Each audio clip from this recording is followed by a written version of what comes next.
Don't go. Welcome to the VinnyRoc podcast. I took the blows and did it my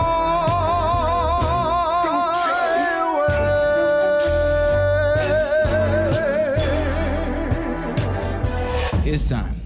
The VinnyRoc podcast.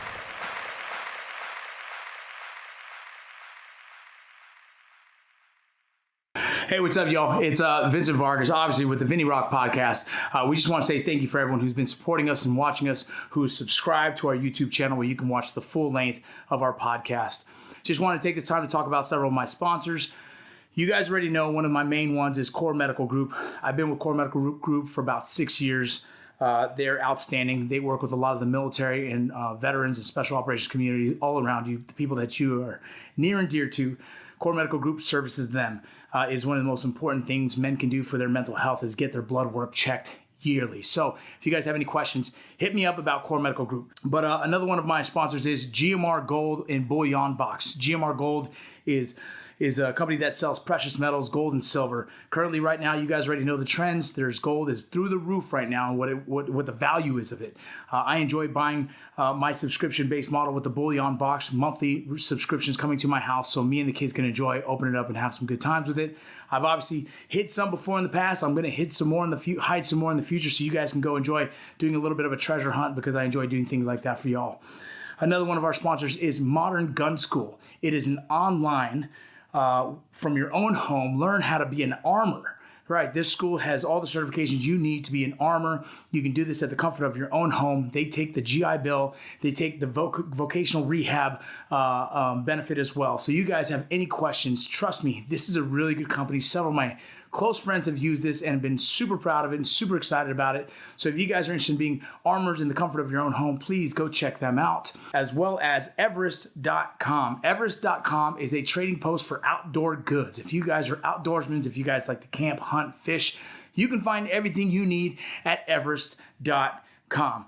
Go check them out. We have several other sponsors coming on board here soon. We're really excited about them. I'll talk to you about those later on. But right now, we're just super excited about the growth of the podcast, and we want to continue to grow this podcast. So please like, share, subscribe to our YouTube channel. Go check it out on iTunes or wherever else you listen to podcasts.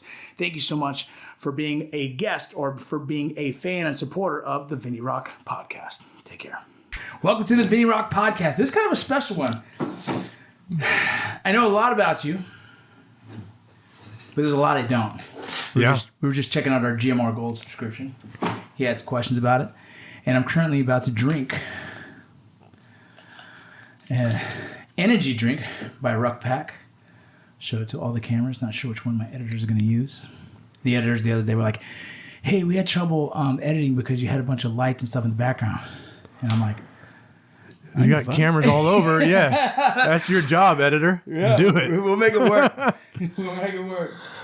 Yeah. You got to have, it's almost like you got to have a backlight for every angle that's coming in. Yeah. So I have my face lit there, yours. So we got. I will never learn this. And I'm doing it by myself, bro. I know. You are. It's awesome. I like that this is also like a nootropic. Yeah. Right? Because I've started learning a lot more about nootropics and get my brain active. Same. Well, we'll get back to this later. Yeah, we will. Go ahead. What were we going to say?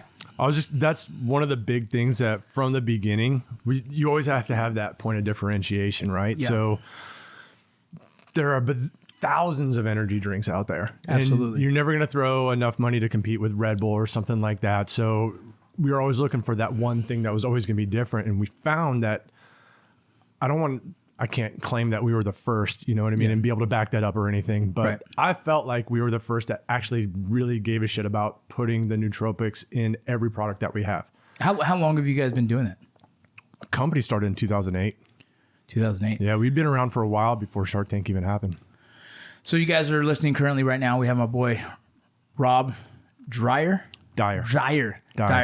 Sorry, everybody gets it wrong. Yeah, do they? Because you know what's funny? You know, My whole life. I had Brady on the podcast, and for some reason I thought his name was Grady for years. And then I'm like, what is your? He goes, dude, everyone says that. I'm like, I don't know how, but it's one of those names. But Dude, so we met originally, I don't know if you remember, through Jeff Kirkham. Yep. He connected us and he told me about the product, Ruckpack. And I was like, oh, sounds cool. You know what I mean? He's like, oh man, he's a good veteran, good friend of mine. We'd love to see if somehow you guys want to work together. And we stayed connected, trying to figure it out. My life's busy. Your life is just as busy. And then we reconnected recently for the kind of the mentorship group thing. Right. And then from there, it just kind of grown into just being more connected. We're trying to work with you and help you out with your other business that we'll talk about later. Yeah. But in 2008, you were in the military. So I looked over your resume, which is always funny. You know who said this was Mark Luttrell. He read my resume. He goes, you know, I've known you for a long fucking time, but now that I read your goddamn resume, you know what I mean? Because we don't ever get to read each other's resumes. Yeah. We all know we've done something. We all know we've been busy in this space. Whether I know you've been special ops. I know you've done several things. And then reading your resume, I'm like, fuck. I was eating breakfast this morning with my wife and saying like, fuck, man, you just never know people sometimes, you know. Dude, and it's because you don't want to be that guy that like judges somebody by a resume or something like that. Right. But at the same time, like, I know you're awesome, but then you read a resume and you're like, holy shit, man. Like, that's really impressive. Done some shit. Yeah. It's cool. I've never not been impressed reading any of our friends' resumes. Yeah, exactly. I know. There's so many, you're like, oh, damn, that's a lot of shit. You never read one and you're just like, you didn't do shit. You didn't do half the things you said you did. Yeah, dude. And it's funny, when we get connected, we don't run down our list of things. It's just like, hey, he's a good dude. Yeah. I'm like, all right, cool. I trust you. He's like, especially in our circles. Right. It's like former spec ops dude. All right, cool. When Jeff Kirkham introduced me to someone, I always like, for sure. Right. Like if he vouches, because to me, he's kind of one of those voices that I absolutely trust all the time. Yep. So when he connected with you, I was like, oh, for sure. And then to read your resume this morning, I didn't know your background. I didn't know the military background. So, which is fascinating to me. I didn't know I knew you were some kind of special ops, didn't know. I assumed more Army, right? I assumed because the guy who connected us wasn't, you know? Yeah. And then I realized you were a MARSOC guy. You're a Marine. Yep. No fucking way, bro. It's so weird. And actually, that's happened for me a couple times. But it's weird, right? Oh, I was on Jeff's podcast. When he was doing his podcast, we started getting into it. And he's like, holy shit, you're an aviator? Like, yeah, man. Yeah. That was the other part. I saw your air medals. I'm like, damn, who the fuck gets that many air medals? Well, when you're in a fucking on flight all the time. Right. Yeah. That's all you do for 8 months straight or whatever is you're flying every single day. Yeah. Yeah, it's bananas. So, and that's always a thing because people say like, well, I met you through this person, so obviously you're special operations and stuff like that. It's like, well, I was a JTAC. Yeah. And I feel like we're actually getting past that point where it's like, well, if you're an enabler, you're not really one of those guys. Right. And I had to live through that where it's just like, I was never the dude. I was a JTAC. I still think that's the dude. I think that's where we are now. So my world of dudes. Yeah. How many times have we been pulled out of the shit by a JTACer? Right. You know what I mean? Yeah. Like I was there on target before. We got fucking, we were supposed to be the main effort. Our breach team went in, boom, we started getting ambushed at the time, shooting from the roof. We decided to like pull everyone back. We took a casualty, so they're working on him. We backed up and our JTACer called it in. And it's just like, hide. Yeah. Doom, doom, doom, doom. And you're sitting there get down, here it comes. All right. And so you're sitting like, well, that was pretty dope, because the comfort of knowing you have a guy who's that skilled, who can drop bombs on a target from that fucking high up and that accurate. I don't know, you start to really respect that. And I think maybe outside the special operations community might be looked differently because they don't know. I think all of us who do know, I think it's just like the respect you have for a medic. It's right. That's what. Yeah. And I feel like medics, maybe it was 10 years ago, 30 years ago, that medic, like now you look at a corpsman, you're one of the dudes. Yeah. Right. Yeah. Maybe you're right. Maybe at one point the medics had to earn that same feeling or had that same kind, almost maybe an insecurity of like, do I belong or am I not? I'm not one of the guys, but though they're definitely a guy. And maybe through this where I think that JTACers have earned the respect of like, you're that guy. I think so too. Yeah, for sure. Because I know a lot of my buddies who are JTACers are like, I don't see them any different than like, those are bad motherfuckers. Right. And they kill more motherfuckers than we do. It's a different way. In a different way. Yeah. Absolutely. And I think, that's something that it's funny how people always kind of, I think, guys in our positions, I think special operations sometimes always kind of back off from saying what they've done because out of just like, well, there's no reason to boast. But I think there's times when we had to say like, man, much respect for what your background and everything. But I had a question. So you joined as an officer? Yep. No way. So what were you going to school for? Honestly? Yeah. Honest talk? Yeah. I went to school for football. You played football. Yeah, well, I wouldn't say I played. I watched football for a couple of years. What was it? You're a big dude, man. I didn't know you were as tall, so you're probably around 6'3", 6'4"? Yeah, 6'3", and at my biggest, I was 275. 275. Yeah. You have the shoulders to carry weight and looks, you say you're small now, but to me, I think you're still probably 240, 230? 230-ish. 230? Yeah. Stocky, good shape. Like, you're looking shape, Trying. man. Yeah. I'm hiding it well. So you played football. What position would that be? Linebacker? Defensive end. Defensive end. Which is literally the only reason I picked Navy. Like, life is just weird, right? Like, you get into weird situations for all these different. So, I wasn't a big dude. I wasn't going to be like Pac-10 back then, right? I wasn't going to go to UW or anything. But like Montana State, UNLV, Hawaii, I was kind of getting a little bit of smaller looks, but all for offensive line. Because I was faster on my feet. I was a pulling guard. I was better at offense. But I didn't want to be a big, giant dude. And all offensive linemen, like, it's just... monsters. You got to hit 300 or else you're just monsters, not, dude. So Navy was the only school that would consider me for defense. And that was about my decision criteria. No shit. So you said, fuck it, let's go. Yep. So you were in the Naval Academy? Yep. And that is where? That's Annapolis. Annapolis. Yeah. I was just there recently. I was just there in the area of it because I kept seeing the signs of it. I was like, that's pretty fucking cool. Seen movies. Yeah. I've seen the movies. Right. So you did 4 years there. Well, they don't have a red shirt program, so I went to the prep school for a year, and then I did 4 years. Okay. So I played football at prep school and my freshman year. And then you stopped. I stopped. Yeah. So my joke is I have one lesson learned and one joke. Yeah. The joke is I wouldn't say like I was like the center core of Naval Academy football. Yeah. But when I was on the 8th string, we went to a bowl game and won.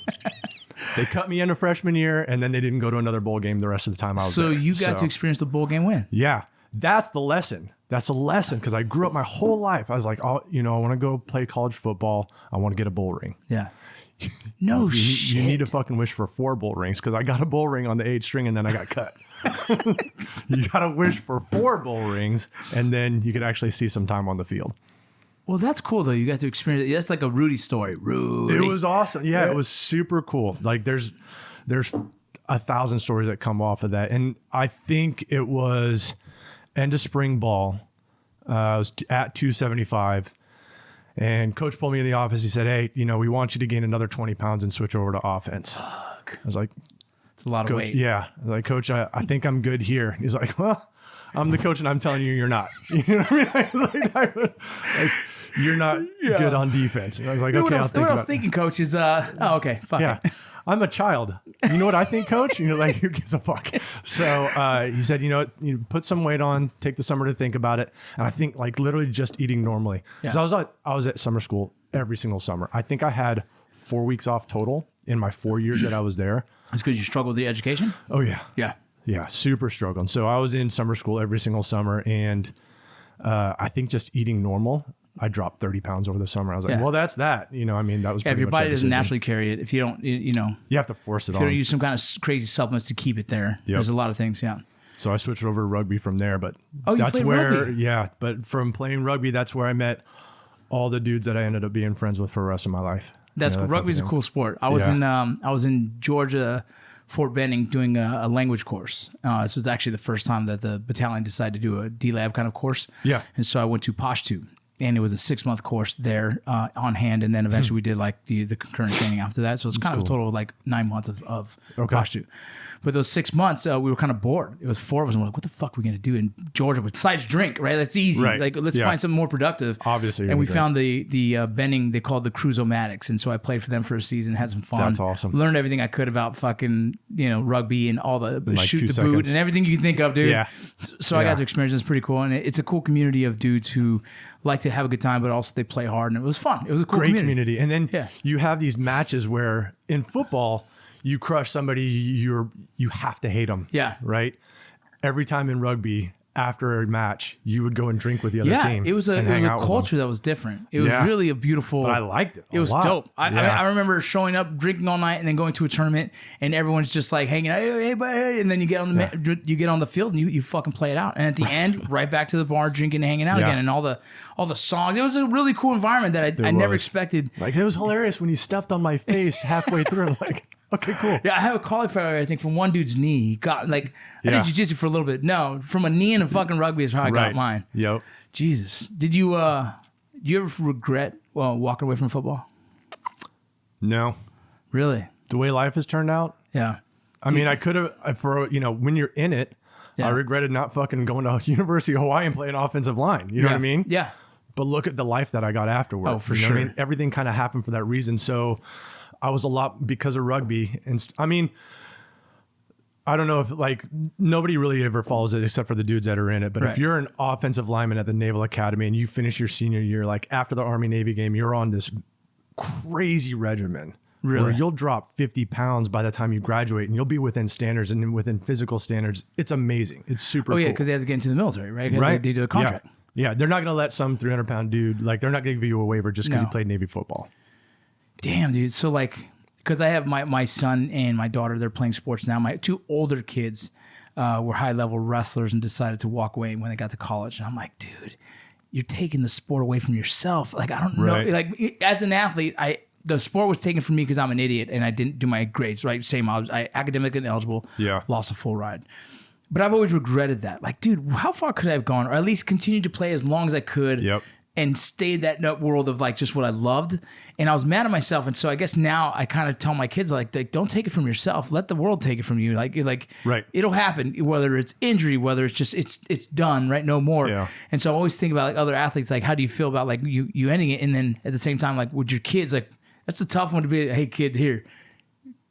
What are you going to do? It's a very, very small percentage that going to be able to play in collegiate anything. Right. And then ever go pro after that. Right. You know what I mean? So it's like, enjoy that moment while you have it. But that's the line, right? Yeah. Like, enjoy it.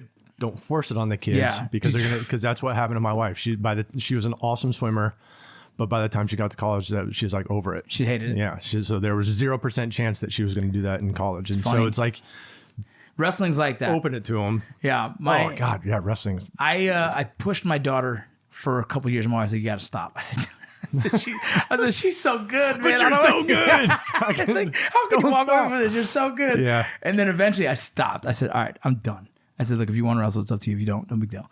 And one day, it was the day practice started, her 11th grade year. And the next day, I guess she heard people going to practice. She kind of had that FOMO, fear of missing out, right? Mm-hmm. She's like, Dad, I think I want to wrestle. I was like, okay. I was like, what do you need? She goes, I need wrestling shoes. You're like fist pumping in the background. Yeah, I'm like, okay. I'll pick some up. What color? Right? She's very like black. You know, and I'm like, okay.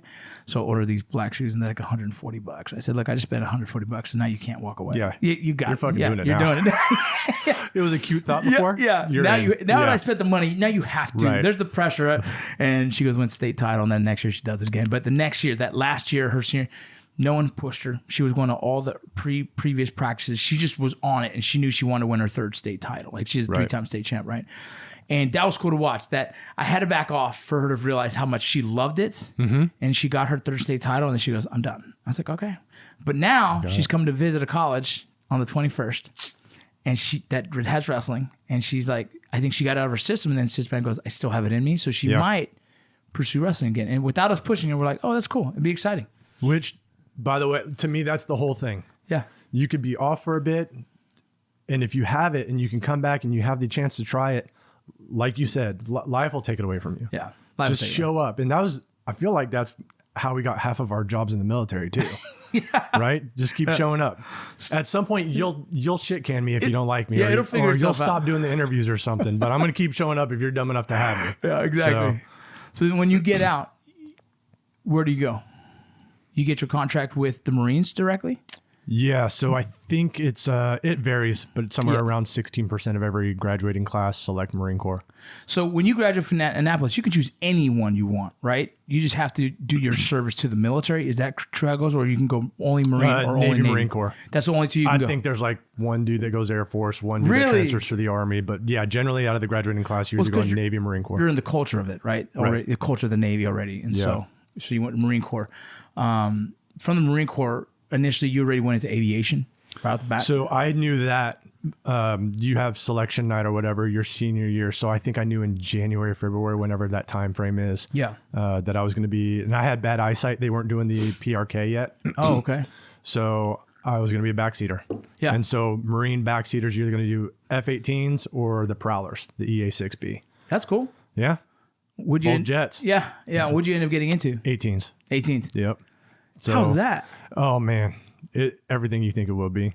It was so dope. It's such a baller ride. So, and you'll know people like this your whole life, and maybe you were like this too. But summer school, every single summer at the Naval Academy. But also, I did fuck around a lot. Right. Like I broke a lot of rules. Yeah. I got away with a lot. After graduation, I was kind of done playing. Yeah. I'm done with the books. Yeah. I go down to flight school and at the basic school, so your basic officer training, and then starting down in flight school. After that, life was just kind of switched on. Yeah. Because I was done, I had my college time, you know. Yeah, it's time to grow up fucking, time to sack up and get your shit done. Yep. And it was like halfway or quarter way through flight school that 9/11 happened. So then it was like, now it's really on. Bro. Because before that, like, now I feel like Top Gun, right? Now I feel like Top Gun. Yep. Like, I'm in. Yeah. So it was like, and I feel like the instructors, I feel like they said this if I remember correctly, but it was basically like, all right, the fire hose is going to come on. If you need to tap out, you're going to tap out. We're not, we'll just slow you down. Yeah. But if you can hang on, it's about to be quick. Yeah. And man, I think my flight school is like 13, 14 months. Oh, I think I got there in May of 01 and I graduated in June of 02. Yeah. That's so 13 long. months. Well, I mean, I imagine it's Flight longer. school normally, if you're a pilot, imagine is longer. like, Yeah. Flight school is like 3 years if you're a pilot, and it's usually I think 2 years. And if so you're a backseater. they rushed the pipeline because of the war. Yeah. Dope. Yeah, they knew something was going on, so they just started scheduling flights. We flew on the weekends. We flew, you could do multiple flights in a day. Explain that F-18. Explain the 18. So this is the one that they use for the Blue Angels. Yeah. But the Marine Corps has good F-18s, but the two-seater F-18s they used to be the pilot instructor ones. Okay. So we had the F-18D, the D model where they basically just chop the stick off of the back seat. Yeah. So there's like a little nub. And then they put, Wizzo controllers in there so you can actually like do the laser guidance and fly bombs and then do the communications and stuff like that. So that was your position, the backseat, because of the eyes, because of the visual. Yep. And so you're like Goose, bro. Yeah. Dude, yeah. Everyone references that, don't they? Yeah. That was Goose. Funny thing is, I went from fucking being Goose to being Rooster this last Halloween because now my kid has seen Top Gun 2. Oh, yes, dude. And of course, he's going to be Maverick. So he's like, so you're Rooster. And I was so like, dope. son of a bitch. Dude, I fucking I'd love be Goose. Now I got to be Goose's kid. I love both those movies, though, bro. Oh, yeah. Both of those. They're Yep. so fucking good. Damn, that's so dope, man. I made life decisions based off those movies. You know what I mean? Like, that's why I wanted to fly. No, absolutely. So- But those movies are so cool, man. Like Tom Cruise at his peak was like, that was one of the best movies ever as a kid. And I didn't give a fuck about flying. But when I saw that, I was like, this is rad. You know what I'm saying? Yeah. What a fucking, and never imagined that would be even possible for me, but thought it was dope. When I saw the most recent one, I was like, way to tie in all my emotions to it too, dude. Right. Just sucked me right in. And I'm like, yes, Feel like I'm motherfucker. going to take a little extra 5-10 minutes in the movie theater, get my shit together, and then I'm good. I'm like, then I'll, yeah. Oh, that's so good. Yeah. So I did a good job. And I think, so I had, of course, every line of that movie, the first one, memorized. And I still hadn't pieced together because he even says, like, I know you couldn't get in the academy because you're Duke Mitchell's kid and all this other stuff. Yeah. Of course, know that line, but I didn't know what the Naval Academy was. Yes. So my senior year of high school, when the football coach comes for a recruiting call, my coach tells me, he's like, hey, new door open for you today. There's a coach from Navy here. And I was like, no fucking way. There's 0% chance I'm enlisting in the Navy. I thought Army-Navy game was just a bunch of enlisted people playing against each other. I didn't know any of this. No, dude. My parents are hippies up in Seattle, Washington, so I had no idea the background and everything. So, just started learning from there. Super dope, man. So did you get deployed as a backseater? Did you get deployed to fly? Yep. Yeah. I did too. So let me caveat this. Yeah. I'm asking questions. If there's anything you can't answer, please just pass and we'll go to the next question. We are a good 15 years before that point. Okay. No, I know. I'm just saying, like, I don't know if there's OPSEC of this. So just bear with me. I'm just very no curious. worries. And I think it's fascinating as fuck. And I've never talked to anyone who's actually flown a mission at all. So this is kind of cool for me. Oh, wow. Okay. Yeah. So yeah, we did flight school. The group of dudes that were around my same time frame, and then we raced across to learn the F-18 after flight school because you have to do like this readiness group, right? It's 101. Yeah. So we race across the country to get there as fast as we can because one of these squadrons is going to be selected to be the one that deploys first to Iraq. Because this is like 2002, race, so we're right? getting up to 2003 time frame. Because I read a bunch of shit. This reminds me of the special forces team of the horse soldiers, they call them, right? Yep. How they're trying to, who the fuck's can get there first? Yep. So everybody's jockeying, like we're racing each other, driving from, South Carolina or from Florida out to California for the RAG, and then from California to our squadron back in South Carolina, racing the whole time. And then we didn't get picked. So my very first deployment was a Westpac. What's that? Western Pacific. So we went around, did like Japan and down to Australia, and most of the time People in already Uruguay. deployed overseas? Yeah, because I think it was the batch from 242, a San Diego squadron that were like one of the first groups out there. So came back, then did a little bit of training, then got my wartime deployment in I think 05. Really? Was that Iraq or Mosul? Iraq. Oh, excuse me, Iraq or Afghanistan? I was on Al-Assad. Really? Yep. Oh, so in 2005 I was in Mosul. Oh, really? Yeah, we ran that pretty much our whole op the whole time was us in CAG, and we were working the whole time. So That's awesome. It's good time. Yeah, probably in country at the same exact time. I'd almost guarantee we were. There was a circle. There was a big ass circle. Like people would, I think it was on the southwestern side, and we're looking at the GRG and everything. And I had Mosul for like 2-3 weeks straight. Really? Every night I would go check in Mosul, and we'd fly cap for that. And sometimes you get some work, sometimes not. And there was, out of the whole GRG, this big fat ass circle, what didn't have a name. And my call sign was Munchbox. And so we're going through and we're checking everything. And they're like, they let you have that. Yeah. Earned, never given. So we go and we check out that circle. And I said, hey, what's the name of that? And they said, it's not named. I was like, you know what, guys, go ahead and feel free to call it Munchbox Circle from now on. I'm like, okay, cool. And they're like, we just kind of go, and everybody else on my flight, they're like, you fucking idiot. But that's the type of stuff I do. Like, that's standard for me, right? Right. So my CEO goes up and flies like a couple days later. He's checking shit out, and they're like, yeah, if you could just swing by Munchbox Circle and check out. He's like, I'm sorry, what? Yeah, it's Munchbox Circle. It's like, your squadron. You didn't know that? Who named that? Yeah, exactly. We know exactly. He lands. He's like, you dumb son of a bitch. I was like, there was a name, sir. So I gave it a name. You should put my flag in there, bro. Yeah. We're good. So that was my first combat deployment. Was in the air school, like flying for. So for those who probably don't know, and I don't know very much as well, I know that we've called, for QRF, and we also had air support, and so you were providing air support for certain units. Is that correct to say? Certain areas for us. Yeah. Like you would get just Ramadi, areas. or you'd get Mosul, or you get to the air base that was out east. So any unit that was out there probably doing some kind of op, if they had a tick, a troop in contact, and you guys got spun up. Yep. Was it kind of like that? Was like kind of like a quick reaction force kind of thing? Like, hey, we'll get spun up? We had our caps that we'd fly like the regular schedule. Gotcha. And then I've had them before where we were on the hold short, like ready to take off, and that big sandstorm would be flying in. Yeah. I actually remember this. We had a C-130 that was also on Al-Assad, and he was, the next line up. And we were sitting there, we had 4 jets at the end of the runway, and I think it was 2 or 4. And the sandstorm's blowing in. And we weren't sure if it blew in over Al-Assad, you weren't going to land there that night. Yeah. Right? So we got to figure out a plan B. So we're sitting there, and they say it's rolling in, and then Tower says, hey, it's up to you. And we're kind of talking about it. Say, well, what do you want to do, man? It's like not really anything going on. And then base radio calls us on the back radio and says, hey, Ramadi just got in a tick.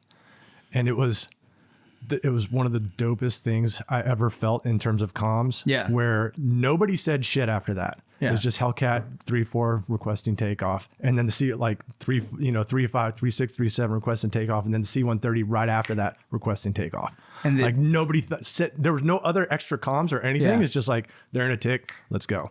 We'll figure it out. And then dude, can you turn it down like 30 more degrees in this room? Is it cold? Oh my God, it's freezing. I'm not scared. I'm fucking freezing.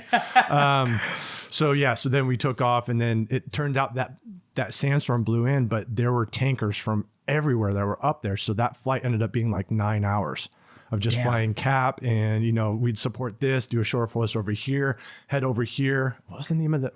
I can't remember the name. It was like in Tikrit, I think, but I can't remember the name of the base over there. Yeah, I don't know. I think we even did some time over Mosul. There was a Chapman one out there somewhere, I think, but yeah. So we did that, and then so when you're running a mission, what is like the average mission out there when troops get in contact? So Are you really that cold? it'll be all right. Okay. I'll figure it out. Okay. Yeah. It's good for me. So when you come here for my podcast, it's also winter survival course. Yeah. Solid. It's a good intro. Talk while freezing. It's not the hot seat, it's the cold seat. It's different every time. But do you ever see a movie Rounders? No. Wait. So it's like a Matt Damon movie. It's like Ed Norton and Matt Damon like years and years and years ago, and it's a gambling movie. Yes. Oh, dude, I fucking love that movie. Yeah. Yes. So there's one point where Matt Damon's like super smoked, and he's like, Ed Norton says, "I've got another match somewhere else," and he just says, "Take me to it." That's how we felt in the back seat. Yeah. This thing they call it Wizzo Mafia, and actually the Wizzos, we would fight as Wizzos. We'd beat the shit out of each other on Westpac. There was like a Wizzo fight club. Oh shit. And you would just walk into the ready room the next day, and you'd be like your win-loss column. And sometimes, like, I took a loss from a dude half my size. Yeah. Yeah. And so It's just the way it goes. But yeah, so we had like this Wizzo Mafia, but the pilots would take us to the work, and every single pilot will fight me on this. Yeah. And I'll fight them on this with the Wizzo Mafia, but they'd take us to the work, we'd do the work, and then we'd say, "Okay, take me home." And you get to enjoy the ride. You're just going to sit back and do your thing. Right. While, So pretty much for the back seat, you guys are the ones who lays a target and drop bombs if need be. Yep, laser target, refine coordinates, do a lot of the comms. So they have FAC-A in the F-18, which I think now single seats have it too. What is that? I'm so old. It's forward air controller. So that's what the Marine Corps did before JTAC was a term. Yeah. The Marine Corps figured out best people to figure out how to drop bombs are people that actually fly and drop bombs. Yeah. So take a dude out of the cockpit, put him on the ground for a year. That's your ground tour, your forward air controller. And then forward air controllers also became JTACs. Yep. But they're just, I was an aviator, so, Yeah, so I'm you're a in little the bit you're in the quicker. bird doing the whole You're thing. thinking, you're thinking at airspeed when you're on the ground. Yeah. So, Airspeed. Holy fuck. so I would talk to the JTACs a lot. Yeah. And it was during that Iraq deployment that I really decided that that's something that I wanted to do. So that's what transitioned you to put in for MARSOC? 100% for Force Recon. Force Recon, excuse me.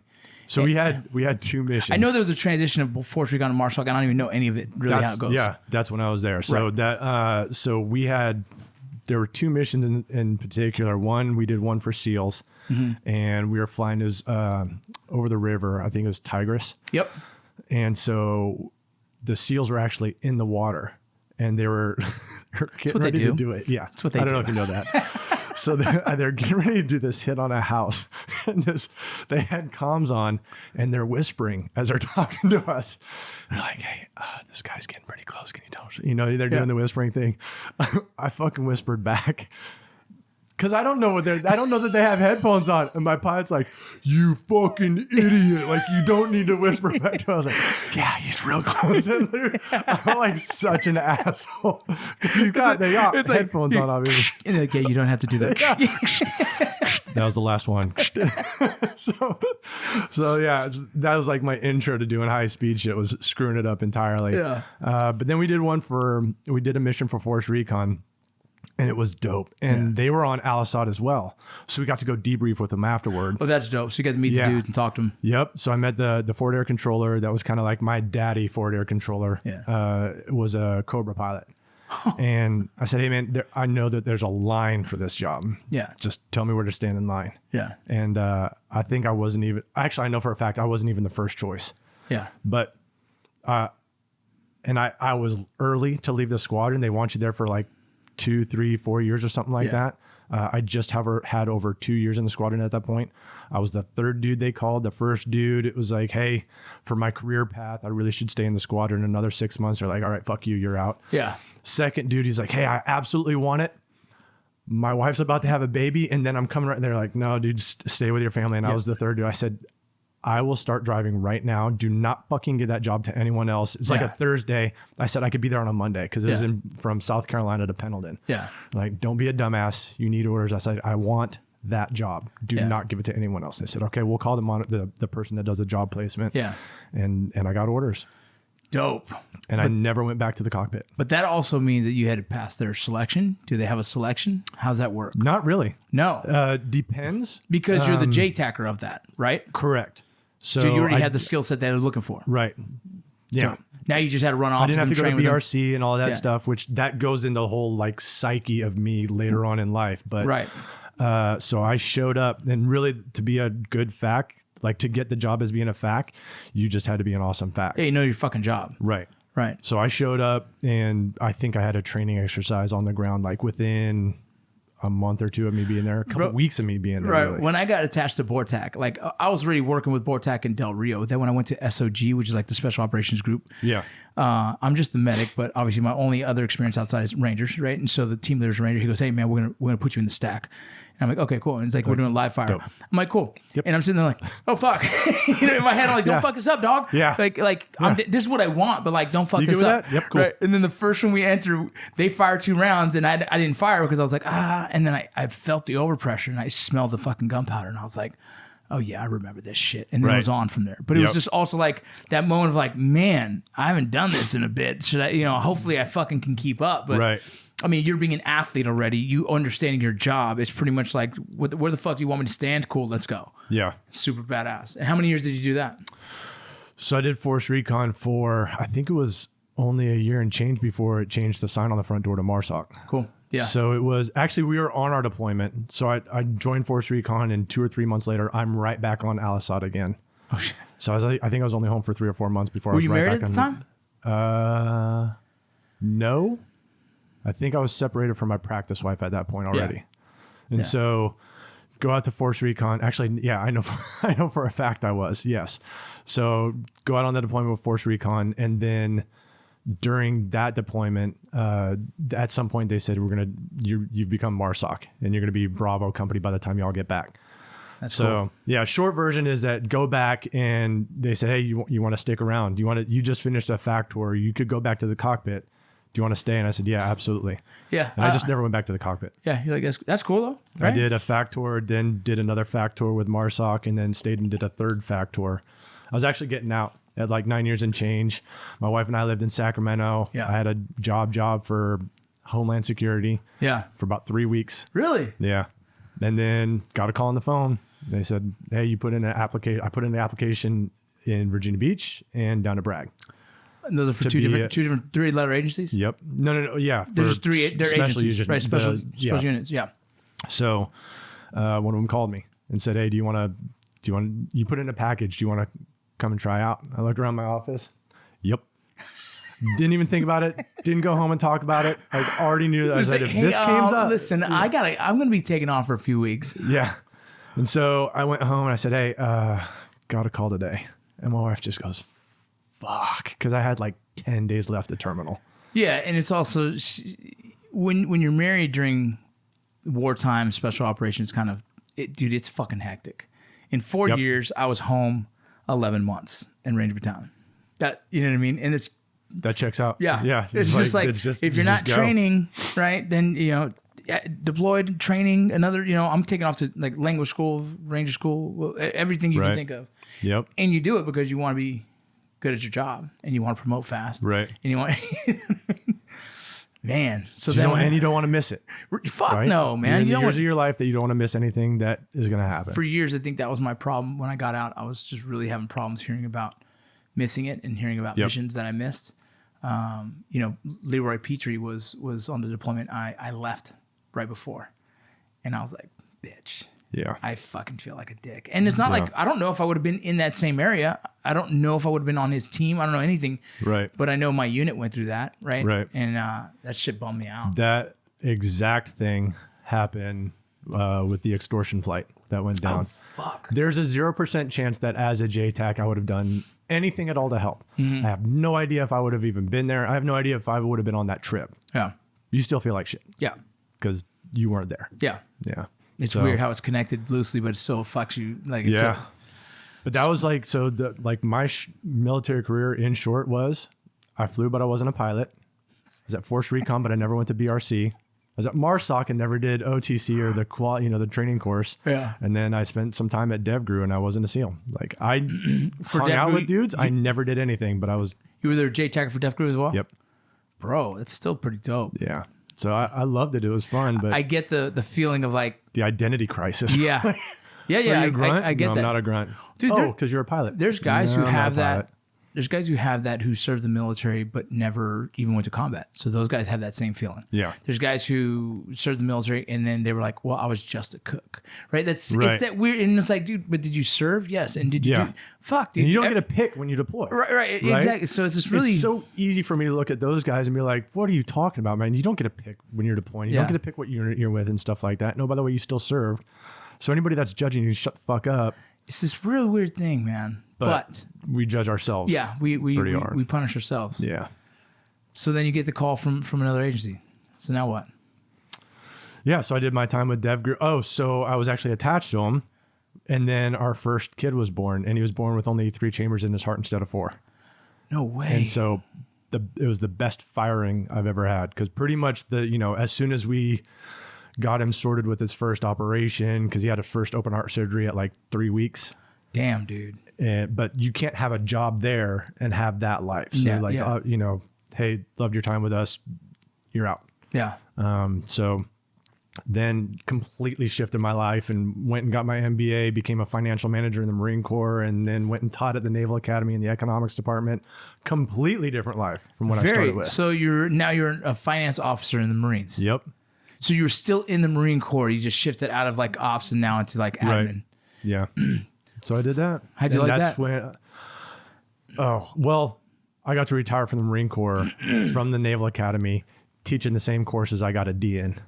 Oh, that's cool. So that was dope. And the other thing is, it was better for your family life. 100%. I was home. Yeah. I was studying in school, but I was home. And so that was really good. Did that and, loved being able to be home for Hunter while he had to go through some stuff. And I have a son named Hunter too. Do you? Yeah. I didn't know that. Yeah. How old is your son? He's 14 now. My son's 15 or 16. Yeah, Is he? Cool. Yeah. So yeah, and Hunter's on the spectrum, which is the best pairing that you can have with a kid that doesn't have a right ventricle. Yeah. Because a lot of times if you have to get a transplant, then like that sedentary nature is kind of what gets you. Yeah. He'll never do less than 20,000 steps in a day because his thing is pacing. Yeah. And his cardio is solid. It's perfect. It's like the perfect pairing. It's like God blesses you in different weird ways. Yeah. And, That's that was incredible. our way. And it was at the time. So he had a heart attack. Like they put him on bypass when he was 4 months old for a second surgery, and he didn't come off bypass for like 8 hours. Yeah. So it's supposed to be a short surgery. 8 hours in, doesn't come. So what was supposed to be a 10-day trip ends up being a 4-month trip of him on life support at Stanford. But there was a family that sponsored us while we were staying there. We stayed in their pool house, which is like bigger than my house in Sacramento at the time. But so we're staying there, and he's a guy that knows business because he was the VP of strategic partnerships at eBay way back in the day. And I said, hey, I was kind of thinking about these other businesses. I want to be an entrepreneur someday. What year is this? This is 2010. I said, I had this thing, but it was like, but I was thinking about this thing called Ruck Pack, and dead ass straight lines. He's like, shit can that Ruck Pack is your thing. Do that. I was like, so you've always had this entrepreneurial mindset of just creating. I think things. so. Yeah. I didn't grow up with much. Yeah. So I knew I always wanted to do more. I wanted to be in business. That's why I did economics major at the Naval Academy. I just wanted to be smarter with money. Yeah. So I think that was always going to be the thing. That's cool. And that's really how I started pushing at it. So let's stop right here. So you're talking to this guy who's kind of a business mentor for you. He becomes a business mentor for you, but you already had the idea of Ruck Pack. You already started the process of Ruck Pack. I did, and I had it. Yeah, it was. It had been around for about 1.5 years at that point, and it started as like a Mega Man vitamin pack thing. That was our first thing because you got to scrape money together to have your minimum order quantity and all this. Yeah. Oh, they were awful. They were awful pills, man. So when we're talking Ruck Pack, that's the company you own. That's one of the sponsors of our podcast. But as well as, what was it that drove you to even create something like this? It was on deployment with Bravo Company, with MARSOC. Yeah. In the media, I keep saying that, we built our business plan on deployment, but we know shit did. It wasn't like the cute movie scene where we're sitting around a campfire and it's like, what next will we, you know what I mean? It wasn't like that. But at the same time, we did build that over this entire deployment. Most people don't probably know like the op tempo that happens overseas, especially in the special operations community. You might not have a lot of time for rest when you have active targets that need to be hit. You know, sometimes the operations for us, and I'll just speak for Ranger Battalion, you can do one op that opens up 5 more, and it all happens in one day. And so from one mission, you're like, hey, we're going back to rehash on ammo, rehash on food, and we're getting back on the bird and going to another mission. And then you do that 5-6 times in one day. And then you turn around, get some sleep, and turn around, and all of a sudden you have, troops in contact, we got a QRF. And so there's times where you can go 3-4 days of just running amok and being smoked. And I saw some Delta operators have Red Bulls in their fucking pack. And I was like, that's crazy, because my thought was like, I don't want to dehydrate out there. Grenade pouch. Right. Yeah, do the same thing. But I didn't want to dehydrate while I'm out there, because how hot was it in Mosul at the time? We had dudes going tits up all the time because it's just so fucking hot. So we're trying to manage our electrolytes. We're trying to manage our energy. We're trying to figure out how to get some rest in between all this too. Yeah. And so I imagine your ops were no different than that, just kind of chaotic at times and trying to figure that out. 100%. And you're always taking, like, you have supplements in your ruck and shit like that you're hanging on the gun truck that you're going to take out with you. And so Bravo Company was weird. We had, every unit has a ton of pipe hitters. Yeah. But we had a weird group of all-stars. Yeah. Like that's, Cody was in that unit. Was he? Yeah.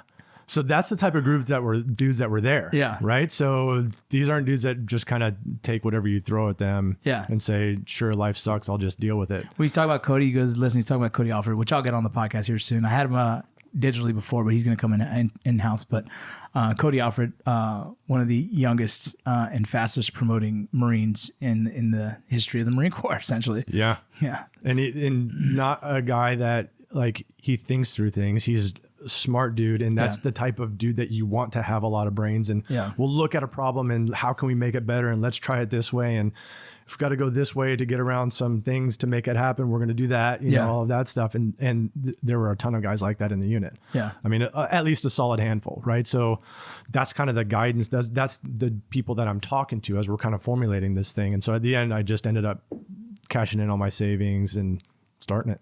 How the fuck do you go from like, this is an idea to creating what you have today?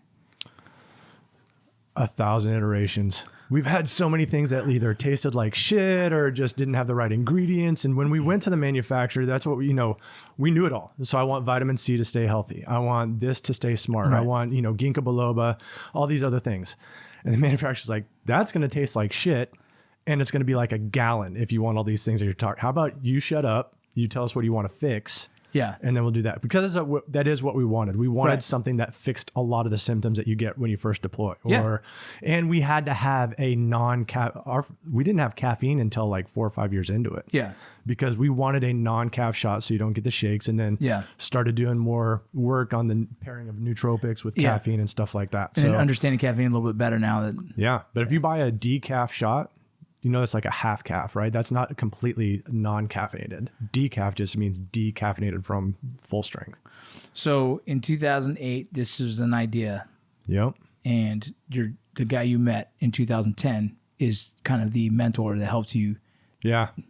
Helps you turn this into something bigger. Which is, remember that dude, because the other company I started, same dude. Really? No shit. So you're teaching. And then at what point do you decide to get out?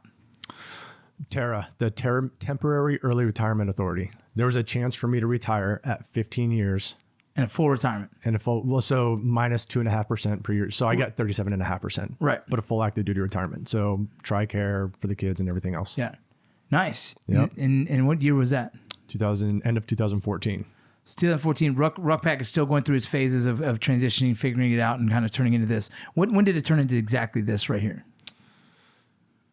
Well, I did Shark Tank with a trash shot. It wasn't good. A version of this. Yeah. I would say, I think the other CEO and another Marine, actually, he really pushed really hard to clean that up. And I think he did that in about 2016. Yeah. Yeah. Yeah, this is good. I like it. I do like it. I don't usually take anything like this. Some people say that one's still a little sweet. I like strawberry the best. I like all of them, though. Oh, it doesn't fucking stress me out at all. This is actually really good. Yeah. For something that on the go and grab. Right. And so when I can't have a lot of caffeine, or I have to manage my caffeine intake because of AFib, this is dope. I think it's actually, and I can't, it's not like, oh, I feel the difference. Right. But I definitely feel more locked on. That's why I started wanting to take these before every podcast. Like I want to be on point. More locked on, and if you have that and you need to sleep, so after about 12, I will only do that one. But all that to say, it's smooth. Like I don't really ever get jittery. I get a little bit of the face flush if I do like the high caffeinated ones. Yeah. Because it's got B3 in that as well, so that's where you get like a little bit of the face flush. But that I'm still old school, so that lets me know it's there. Yeah. That type for of sure. thing. So when you get out of the military, what do you transition into, or what do you choose to do? So then I do another 7 years in the DoD as a civilian there, because that's, it's a way to put food on the table while I'm still struggling to do a business stuff like that. And it says the intel on your resume. Part of the IC community for 7 years. That's cool. Did that. And while I was doing that, still carrying on with Ruck Pack. And so... Still forward deploying with that? Yeah. Cool. So I did that. And then at the end of Afghanistan, actually is around 2018 is when I got a job with Magpul. Magpul, I saw that. Yeah. Yep. And what were you doing for them? International sales. Oh, cool. Yeah. So you just built some relationships overseas, or just like, fuck it, let's just do something from different? scratch. A lot of it was start from scratch. They had some previous relationships, and I just tried to build on and branch out from there. Why was that? It was just something to do outside of the government? Yeah. And keep the lights on? It was a good group of dudes. I love the dudes there. Super solid group. Great company, dude. Yeah. And I mean, and the dude that, I don't know if he's CEO. I don't think he's CEO, but Dwayne Liptak, he and I were in the same squadron together. I know the name. And then there's actually 3 or 4 guys that were aviators in the same squadron that I was in that are running a gun parts company that's all ground stuff. We just kind of weasel our way in there and just got to you start keep pulling each other in. Magpulse is a fucking aviation company, or is it gun parts company? A little bit of nepotism there. Like, hey, get in here. Just a tiny bit of nepotism. Yeah, that's all right. That's fine. So I did that, and then Afghanistan ended. We've got 80,000 Afghans coming over. No money for their SIVs. We smoked that in like day one or something like that. So you have 80,000 Afghans that we taught nothing SIVs, about war. explain that. Special immigrant visas. So the guys that we brought over that worked with Americans.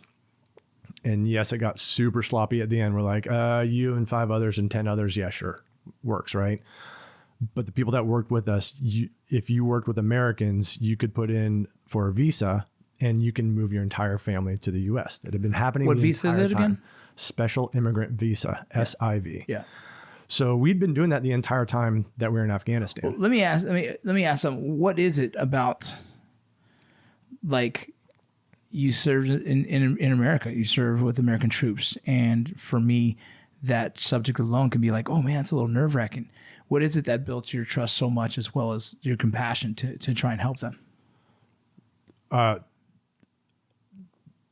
Man, there's something about just serving together. Yeah. Where it's all of the stuff. It's not just because you got in a gunfight with an Afghan right next to you and he didn't have to save your life every single time, but just you would do things for your really good friends that you've built bonds with over time. It's the joking, it's the bullshit, it's the mutual suffering, like the shitty things that you had to go through, the great things, that like gunfights.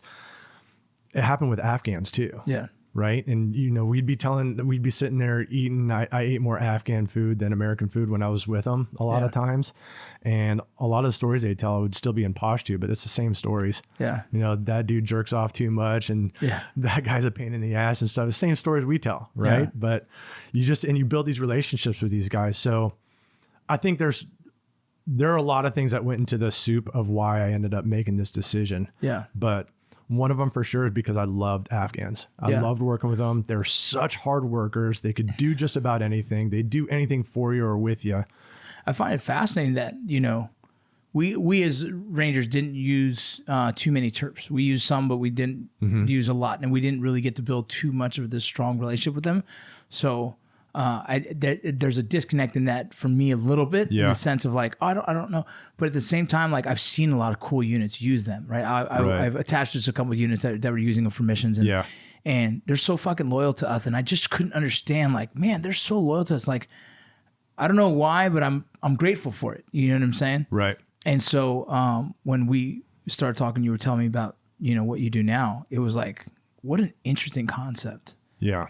it's deeper than like I think the average special ops dude who's kind of a dumbass, right? You know those guys. There's a group of us that are just dumbasses, right? We know them, Yeah. And they're like, bro, what the fuck, right? And then Right. the other side, and you start having compassion in your heart again, right? Because war can actually just really harden some dudes up, right? When you see Like it just made me numb to seeing a lot of stuff. right, Yeah. right, and as well as we can build hatred. You almost build future guys who just want to go bring hurt to that same demographic because Yeah. what you've seen, right? But when you're able to like separate that from like, you know, these ideologies, these extremist ideologies to like just human nature and like human people, then it really like you can have a connection that's different, right? And so what you're doing, I feel like I was very curious to like, what is it that drove you to do this? And like, you know what I mean? And I know you kind of answered that, but I'm saying like, I was always curious to ask you that. So part of it is just it's the right thing to do. Right thing to do. Selfishly, I absolutely feel like I'm getting some of my soul back. Yeah. Absolutely. I don't know if I'm curing my PTS, but it's definitely helping. Providing service for others. Yeah. Specifically for the Afghans. Because it's a weird thing, but we're in the US, we're down in San Jose. Yeah. And we're still having dinners together like we were in Afghanistan. And we're telling the same jokes. And you go back there for a second. Yeah. You know what I mean? So all the things that you liked about when you were working Afghan, you know, when you were deploying and stuff, that type of life, you kind of get that back. It's like when we finally get our group of dudes together. Yeah. Which we hardly ever do. We never do enough. Yeah. Like we've got veterans spread everywhere. We don't spend enough time together. Yeah. It could be like 15 years and all of a sudden it's the same jokes, the same bullshit, the same banter, right? That's why your group is so important. Yeah. And that's why I did. At first it was just to, hey man, I'm going to get on Vince's schedule.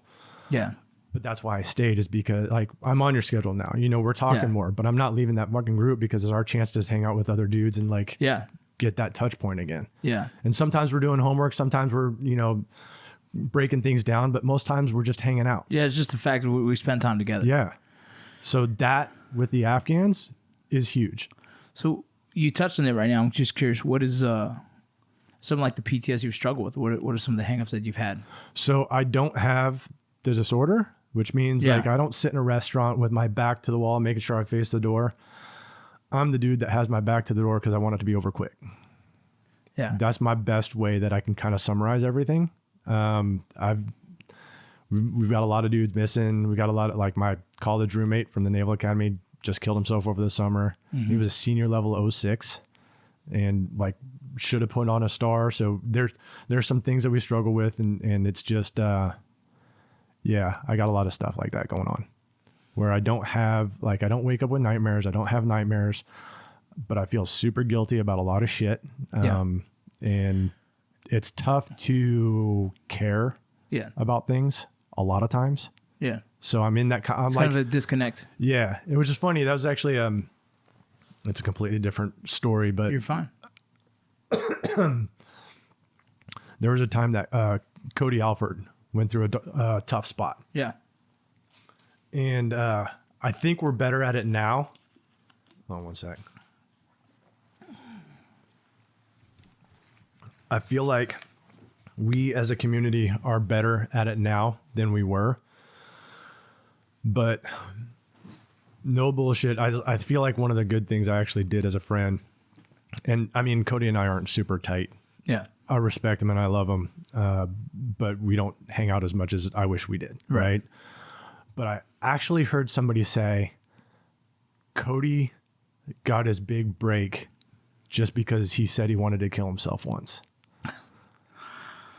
We fucking eat our own sometimes. We eat our own, bro. I was like, what the fuck are you? Like, I actually, like, I felt like, because normally I think I suck at responses and stuff like that, but I was able to stop that conversation full stop. Be like, what the fuck are you talking about, man? Like, this is a friend of ours. It's a weird thing that everyone has these opinions, but genuinely, like none of the opinions fucking matter. Like, it doesn't matter. But for someone to even voice an opinion like that, it's completely out of one, jealousy, two, insecurities, right? These things, their own insecurities. Their own insecurities, like, absolutely. And I didn't see that at that time, but I wish I did. 'Cause like, hey man, you need a hug? Right? No, exactly. It's like what's going on with you?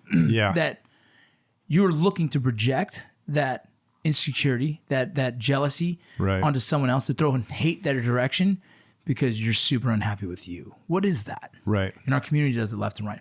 I have guys doing it from the Border Patrol to me. I have guys doing it in the military still. Like, guys do this all the time. And it's a very weird thing because I don't give enough energy to it because fuck them. Just like fuck this whole thing. Yeah. Because like I have my own mission in my head, my inner circle, my family. I got to focus on me first. But when someone comes out and tries to chirp some weird shit, I'm just like, block, get out of my face. I don't care. Like, no energy. But it's really weird that our community does eat its own. You see someone having success and you find a way to fucking talk shit about it. You see someone who it's strange.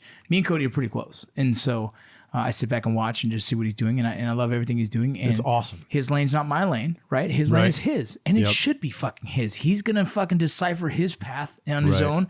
And I'm doing it my way. And everyone's allowed to have a different approach to this because we really don't know what the fucking answer is, right? But as long as we finding our path that they're on, right? Exactly. Like we only know, like, here's what's working for me, and if it's not, I'll know. Life starts to fall apart, and you're like, okay, this isn't working.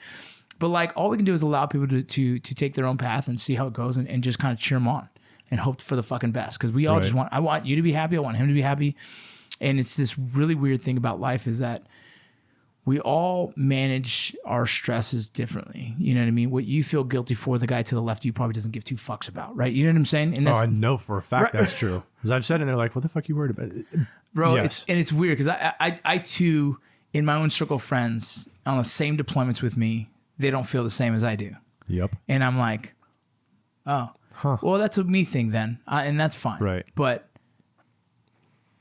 I feel like, but I feel like because you're a student, right? I feel like you're really taking the human performance deep dive and you're grinding into it. And I appreciate that because I benefit from that. Yeah. I feel like you can look at that and you're like, okay, that's a me thing and I can work on that. I haven't figured out how to fix that. I can recognize that it's a me thing. Yeah. Because sometimes people will say that's a you thing. Yeah. But I haven't cracked that code yet. Well, we talked about, you call it PTS, but what you missed in our retreat, which I wish you were there, and I'm going to connect you with Matt Larson directly. Okay. He is I call him a philosopher. I don't know what he fucking calls himself, but he's a doctorate in psychology. He has a doctorate in psychology. And he really focuses on the concept of moral injury. And so instead of what you can say, you sometimes can have PTS, and you sometimes can have moral injury, and you sometimes can have a little bit of both. Right. And what the moral injury side of it is we have to see the world like this. Everybody and everything in our world dies a miserable death, is how he puts it. They just die. And dying sucks for everyone. So if we can agree that everything dies, well, then we can accept that any death is just part of life. Any death, meaning even the ugly shit you see right now happening in Israel and in Gaza, all that, it's still a death, which is still part of life. Still part of life. Yeah. And so if we can agree to that, we can kind of subside the idea of like how people die is more effective and sad.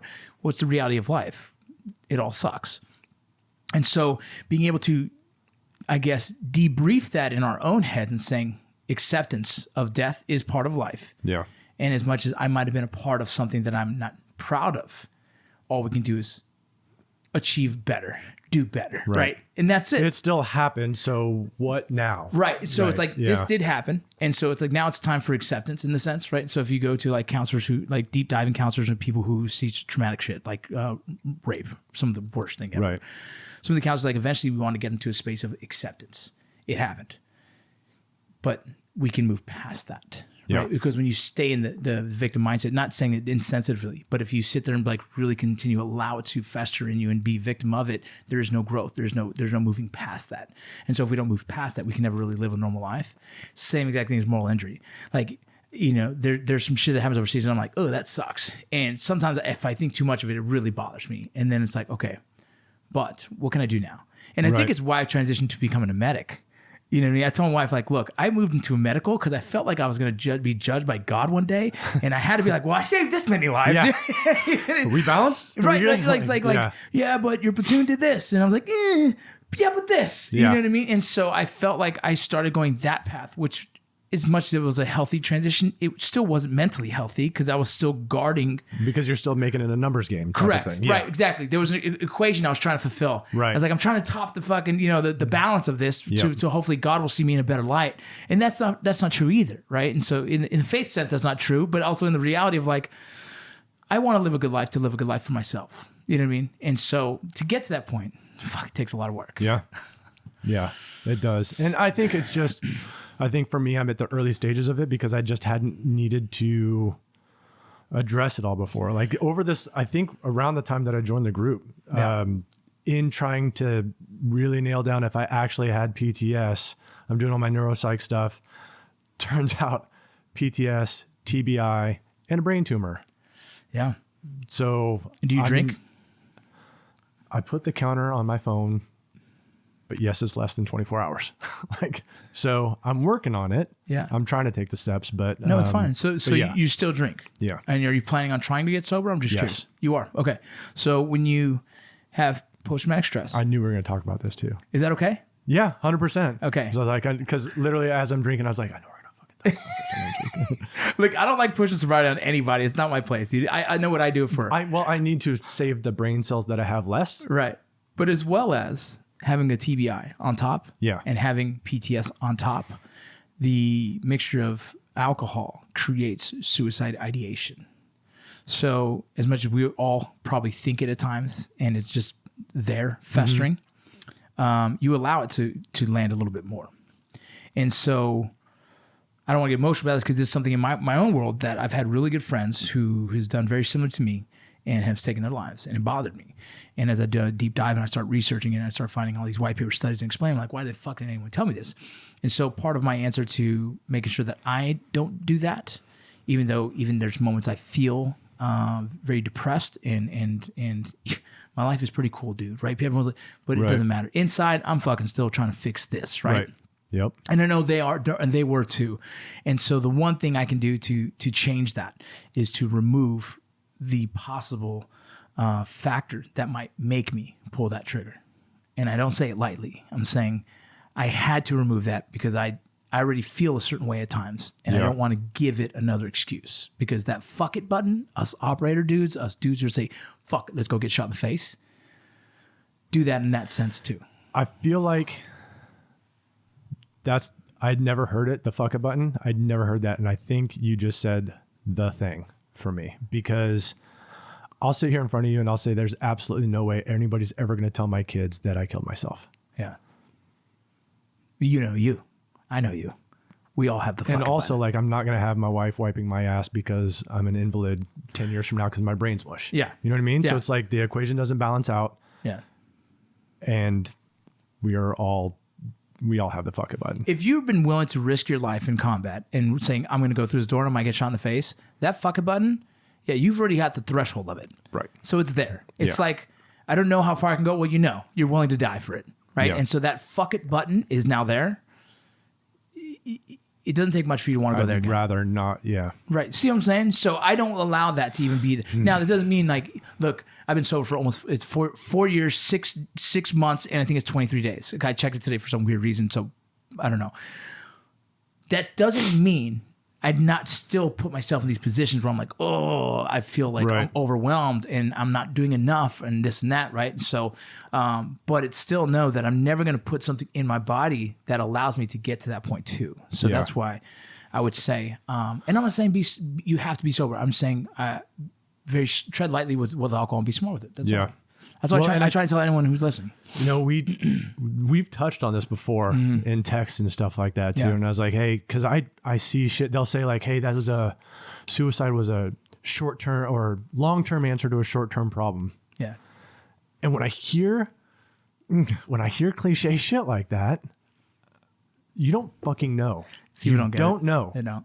I get that that's what it is for you. Yeah. For the person who's doing it, it's like, but that short-term problem's done. Yeah. You know what I mean? That's what the reality for someone who pulls that trigger.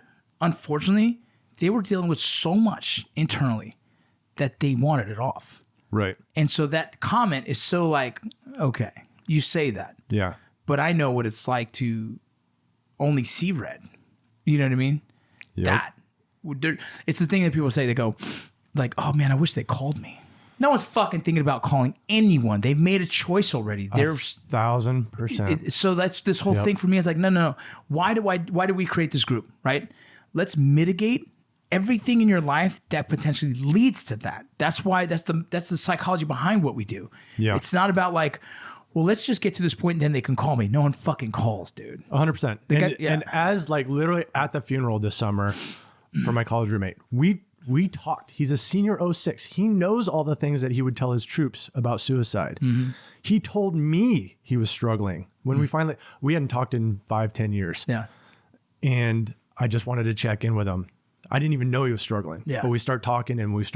Oh shit, now he's on my radar. Yeah. So we'll start talking more and stuff like that. He's going to come to San Jose. I said, hey, come check out the shit that I'm doing with the Afghans. Yeah. You know, and maybe you're going to retire soon and we're going to start doing all of that stuff. And then Yeah.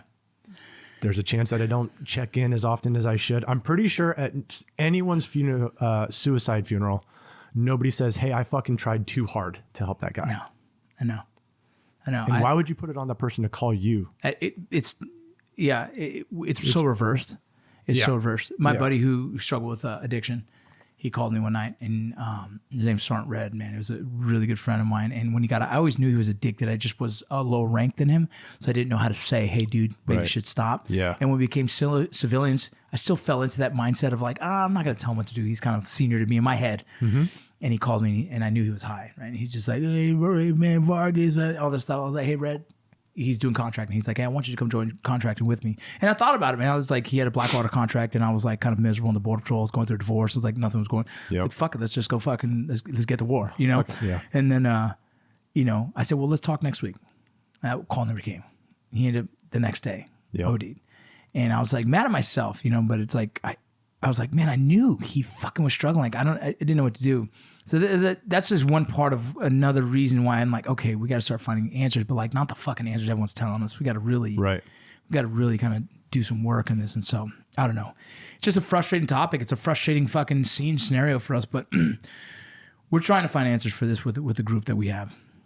And the guys who are listening probably don't understand the group. We have a group called Light the Fuse, and it's a kind of a wellness kind of group, as well as an accountability group is what we changed it to, because I think it's more feasible to call it accountability, getting people to kind of... I think the accountability is the thing. Yeah, it's just keeping people accountable for their own actions and getting them to accomplish the goals that they want to. And if you guys have questions about it, you could just DM us later about it, but that's all it is. Going back on topic with business.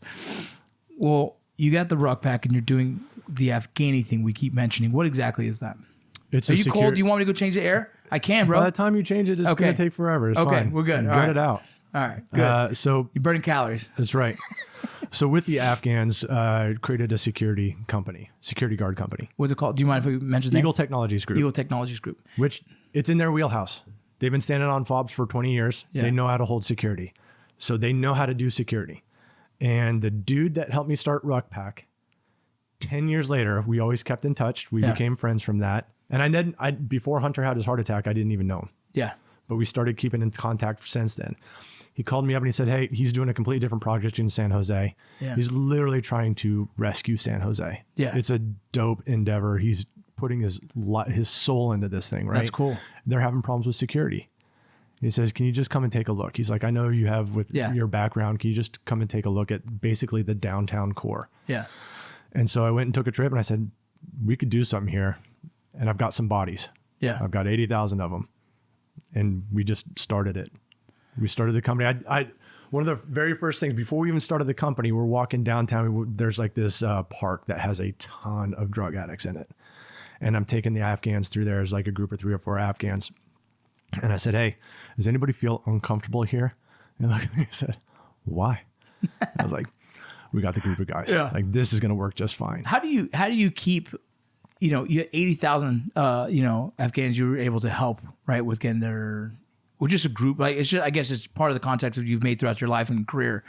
But how do you continue to bring on employment, trust that they're still loyal to this job, and as well as making sure that it works? Like, do you speak fluent Pashto? No. I hear a lot better than I can speak, which is funny because in interviews they'll be speaking Pashto and I say, yeah, I'll know, but this is what I'm saying. And they'll give me the look like, this motherfucker knows. And my COO is an Afghan. Yeah. And so he's usually the one that's conducting all the interviews and having all the Pashto speak, and then he'll translate. Is he someone you've worked with in the past? Yes. So you just trusted him. You knew that he's 100%. He has more of the company than I do. Does he? Yeah. Nice.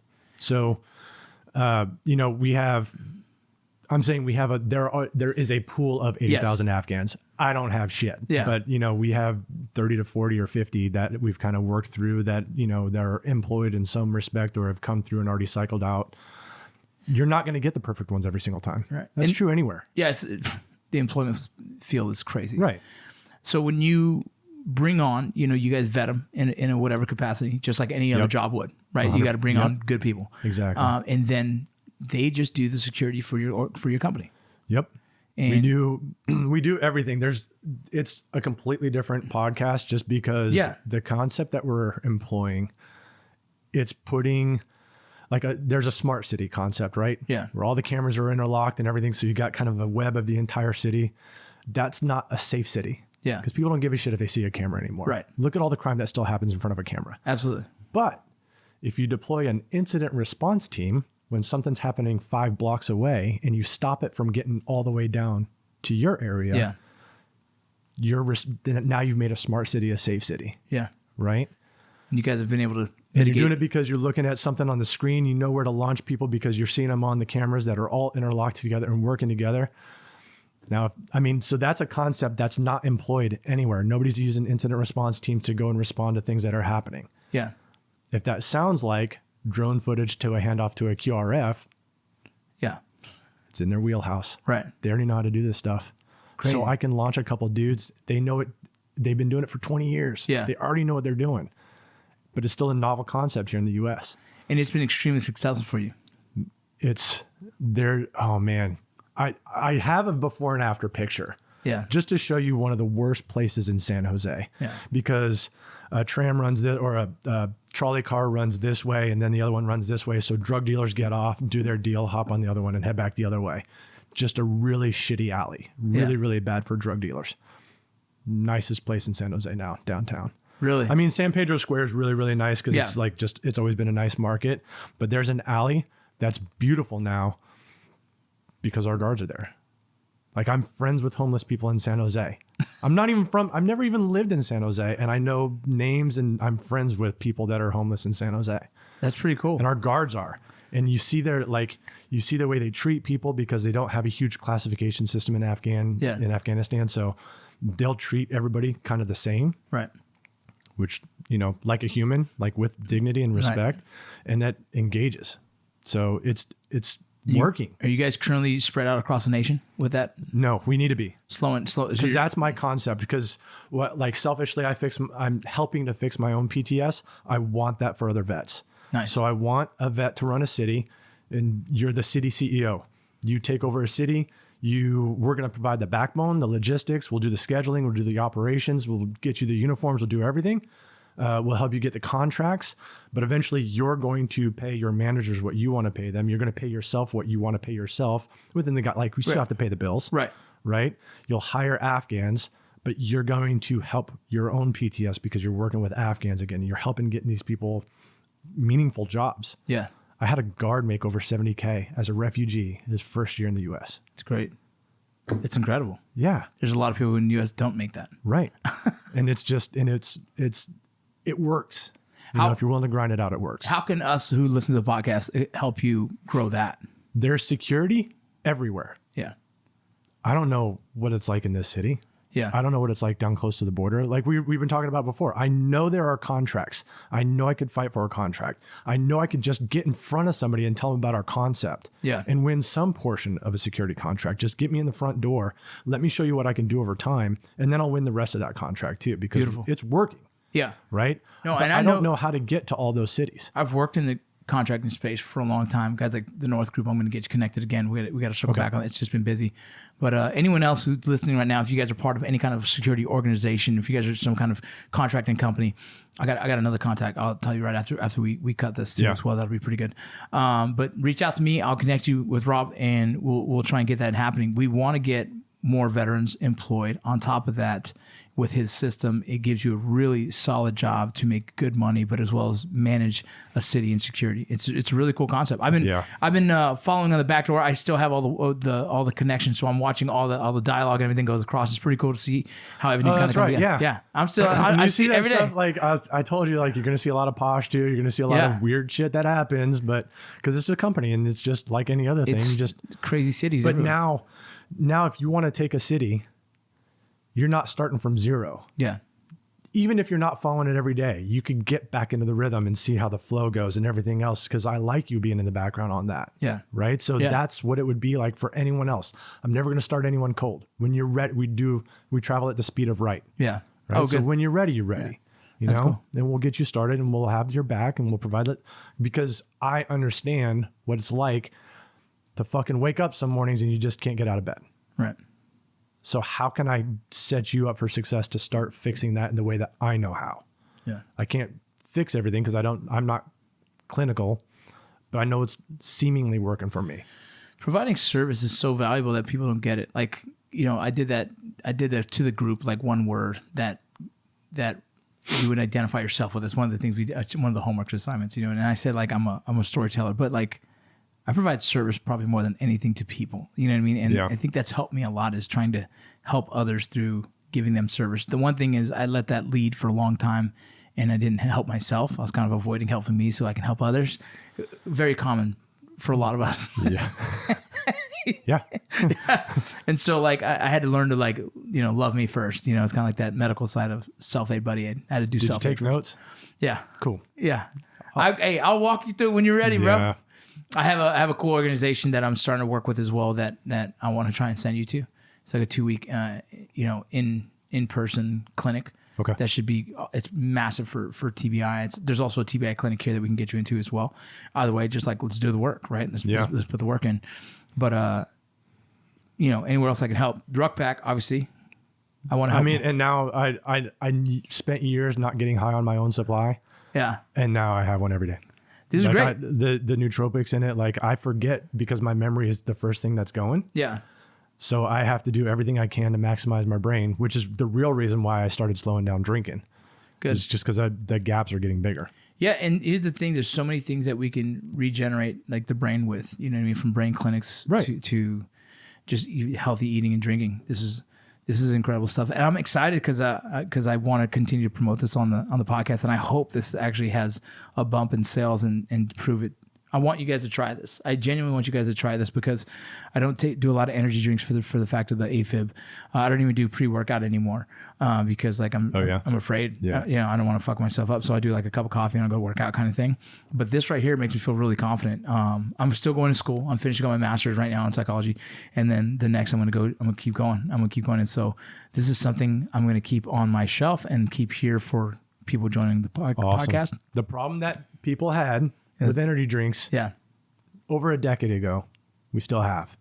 You know what I mean? That? Like the ingredients that are in there, we picked them because you're getting sick. We picked them because you're tired. We picked them because even if you drink coffee, your brain's not with you. Right. So how are we fixing all of those things? And it still is viable now. And in fact, it's actually becoming more viable because people are starting to read the label more. Yeah. And when you do, you're going to pick this. Yeah.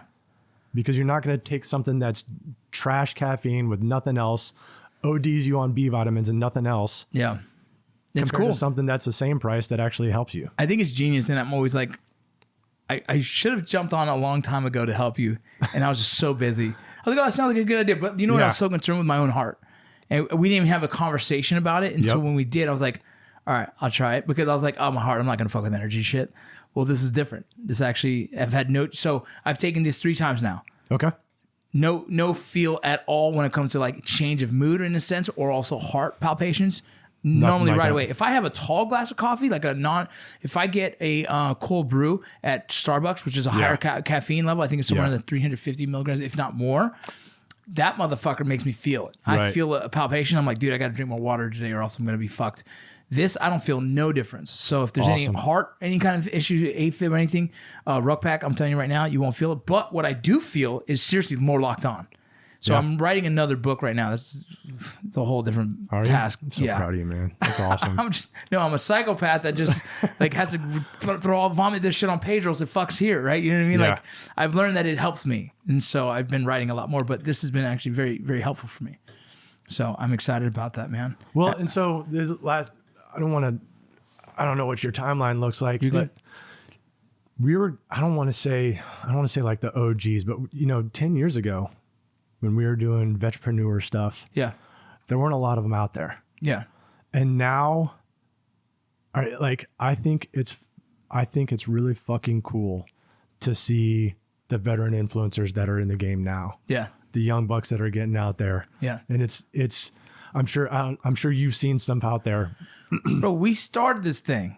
Article 15 clothing, Matt Best, Jared Taylor. We started a big. It was actually probably Ranger Up and Grunt Style first, and then we came out swinging with good video content, right? Like the good editing, the different kind of humor that would resonate really well, and then it's blown up to like there's guys who are way better than we ever were, right? Way better, and I'm like, so and I knew it was cool. coming, bro. I knew it was coming. Like, damn, Cody Alfred, what he does is dope. There's several organizations out there that I'm like, you guys are fucking There's a dope. ton of them down here in Texas too, by the way. Massive. Yeah, there's a ton. They're good accounts, and I'll hit them up on social media and Yeah. be like, man, it's cool to see the new generation coming out, stuff dude, like that. We're gonna get more of this in other guys' hands. If you guys are content creators, if you guys are influencers and want to get on board with Rock Pack, let me know. I'd love to get you on board. We're promoting this through the podcast. This is gonna be a new thing for us because it works for me. This is my version of Alpha Brain. This is mine. Yep. This is my version of it, and I love it. It's awesome. Dude, crazy going through your story in life. It's crazy hearing where you started and where you are now. I'm really excited to see what the future is with us. I know we miss a big part of your life because it's a special part that we'll just keep it at that. We'll get there. Yeah, you kicked ass in a lot of different areas.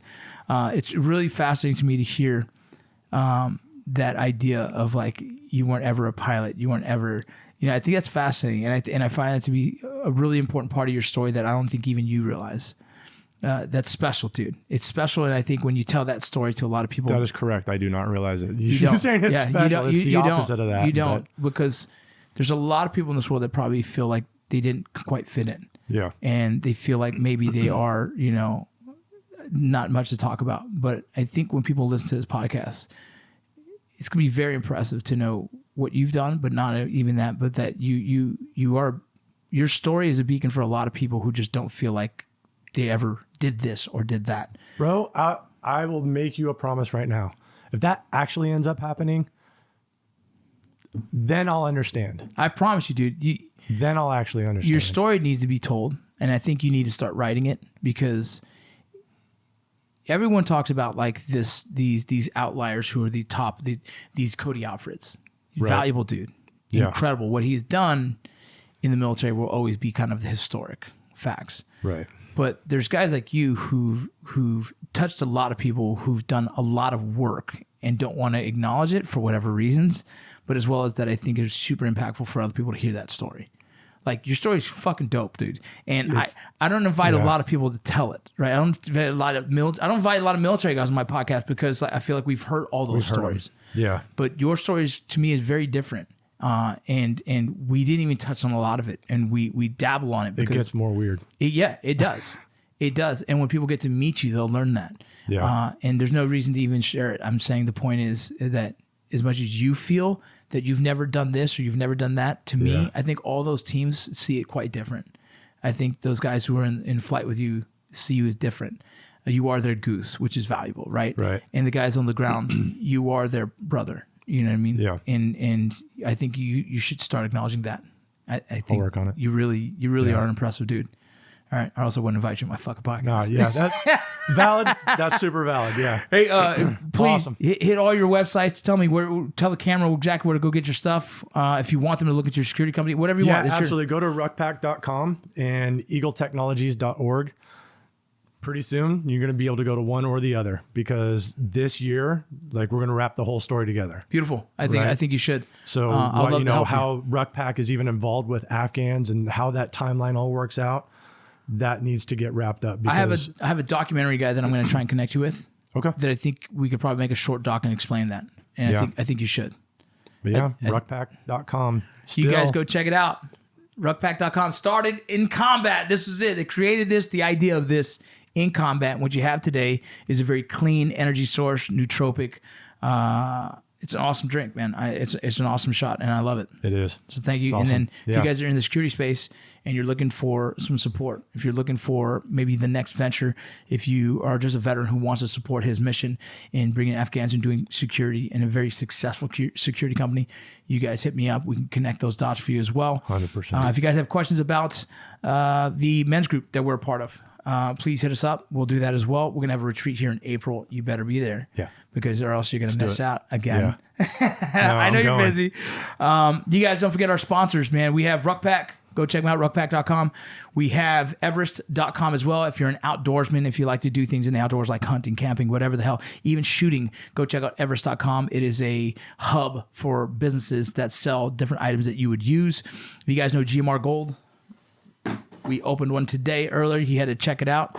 It is a subscription box for bullion box, different precious metals, silvers. They had a cool one today. I think I put it. They had a Barbie one. I'm going to give to my wife, obviously, but it's a Barbie coin. I thought it was pretty cool. Yeah, What the hell? if you're going to keep it, it's okay to just say that, Vince. I'm not going to keep it. There it is, little That is special pretty one. dope. Yeah, my wife and the girls will love it. That's funny. As well as, precious metals, very important. You guys can diversify your stocks and portfolios. Gold and silver are doing really well right now. So if you guys are interested, ask questions. I don't have a lot of them. I'm going to invite an expert to join us on the podcast to talk more about it. We have GMR Gold. We said, core medical, testosterone replacement therapy. If you guys are men and women, even if I think a couple should do it together. I think it'd be kind of a little bonding. But as well as go get your blood work done through Core Medical. You let them know that I sent you. Tell them the VinnyRoc podcast. I promise you will not be disappointed with one, their service, but two, the answers you get. If you're a male or female above 30, get your blood work done. It's very important. Go check it out. It's not steroids for some of the people who don't know, right? I'd rather you ask the questions and we give you all the answers you need to help yourself, help your sex life, help your mentality, your motivation, help your blood fat, your fat content. It helps so many different areas of your life that I promise you won't regret it. There's law enforcement officers that are using it. There's military that are using it. One of the biggest special operations veterans community uses Core Medical Group. So if you guys go check them all out, I have a new sponsor coming on board next week, and I'm just waiting for that agreement to get signed, and we're going to keep going. So you guys don't forget, Ruckpack, go check it out, and thank you for joining us.